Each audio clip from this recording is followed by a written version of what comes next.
আমি একটু ভেঙে দেখিয়ে দিচ্ছি এর ভিতরটা কতটা মজার ক্রিস্পি হয়েছে। দেখেন কতটা মজার।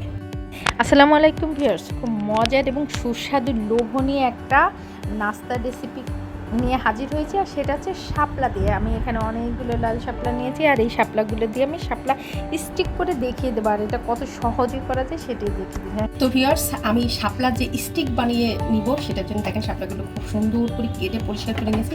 এখন আমি শাপলা স্টিক যে বানাবো সেটার জন্য আমি শাপলাগুলো ঠিক এই সাইজ করে কেটে নেবো, এই সাইজ করে। এইভাবে করে আমি সবগুলো শাপলাকে কেটে দেখিয়ে দিচ্ছি। তো ভিউয়ার্স, এই যে আমি শাপলাগুলোকে দেখেন কত সুন্দর করে কেটে নিয়েছিলাম। এখন আমি শাপলাগুলোকে খুব সুন্দর করে পরিষ্কার পরিচ্ছন্ন করে নিয়েছি। এখন শাপলার উপরে হালকা পরিমাণে একটু লবণ দিয়ে জাস্ট ম্যারিনেট করে রাখবো। এইভাবে সুন্দর করে ঝেঁকে ঝেঁকে দিলে পরে পুরো শাপলার গায়ে লবণটা মেখে যাবে। আর এই পর্যায়ে আমি এই শাপলাটাকে একটা সাইডে রেখে দিই। শাপলার যে বেটার, সেই বেটারটা তৈরি করে দেখিয়ে দিচ্ছি। শাপলার স্টিকটা করার জন্য আমি যে বেটারটা তৈরি করবো, সেই বেটারটার জন্য আমি এখানে প্রায় 1 কাপ পরিমাণে চাউলের গুঁড়ি নিয়েছি, সাদা চাউলের গুঁড়ি। এটা ডিপ ফ্রিজে রাখা ছিল, ঠান্ডা আছে, আপনারা চাইলে শুকনো গুঁড়ি দিয়েও করতে পারেন। 2 টেবিল চামচ পরিমাণে কর্নফ্লাওয়ার নিয়ে নিচ্ছি। তাতে করে কি হবে, বেটারের যে বাইন্ডিংটা খুব সুন্দর হবে।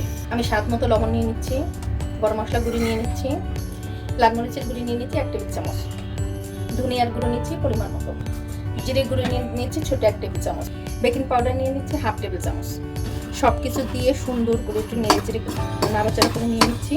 সব কিছু দিয়ে মিক্স করা হয়ে গেছে। এখন আমি এর ভিতরে পানি ঢেলে দিচ্ছি। আমি পানিটা হালকা একটু গরম করে নিয়েছি, কারণ আমার চাউলের গুঁড়িটা ডিপ ফ্রিজে রাখা ছিল, ঠান্ডা অবস্থায় রয়েছে।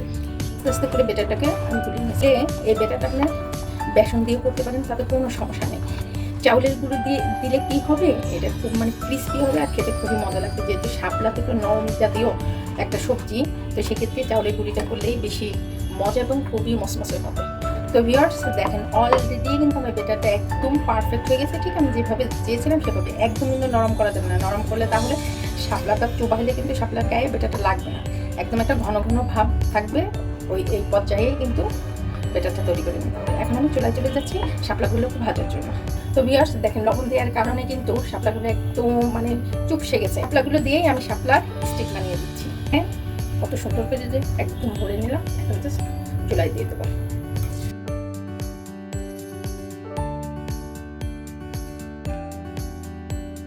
তো ভিউয়ার্স, আমি স্টিকগুলোকে সুন্দর করে একটু উল্টিয়ে পাল্টিয়ে দিই। দেখেন স্টিকগুলো ফুলে ফুলে কিন্তু একদম ডাবল করে দিয়েছে।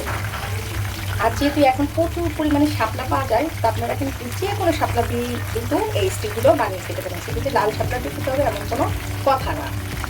এইভাবে করে আমি খুব সুন্দর একদম মচমচ করে ভেজে নেবো। তো ভিউয়ার্স, দেখেন অলরেডি ভাজা হয়ে গিয়েছে আমার শাপলাগুলো। আমি এখন তুলে নিচ্ছি। দেখেন কতটা সুন্দর দেখা যাচ্ছে, আর কালারটাও কিন্তু সে একটা রোজ কালার আসছে। তো ভিউয়ার্স, দেখেন কতটা মসমস হয়েছে, যা বলার অপেক্ষা আসলেই রাখে না। তো আপনার বাসায় একবার জাস্ট এভাবে একটু ট্রাই করবেন, আসলে খেতে যে কি সুস্বাদু, যা বলার আসলেই অপেক্ষা রাখে না। আমি একটু ভেঙে দেখিয়ে দিচ্ছি এর ভিতরটা কতটা মজার ক্রিস্পি হয়েছে। দেখেন কতটা মজার, খেতে খুবই সুস্বাদু। আশা করি বাসায় একবার ট্রাই করবেন। আর যদি আমার চ্যানেলে নতুন হয়ে থাকেন, প্লিজ আমাকে একটা সাবস্ক্রাইব করে রাখবেন। ফেসবুক থেকে দেখতে থাকলে একটা ফলো এবং লাইক দিয়ে রাখবেন, যাতে করে আমার রেসিপিগুলো আপনাদের কাছে খুব দ্রুত পৌঁছে দেয়। তো এবার কিন্তু সবাই ভালো থাকবেন, সুস্থ থাকবেন। নতুন করে রেসিপি নিয়ে আবার সামনে হাজির হবো। আল্লাহ হাফেজ।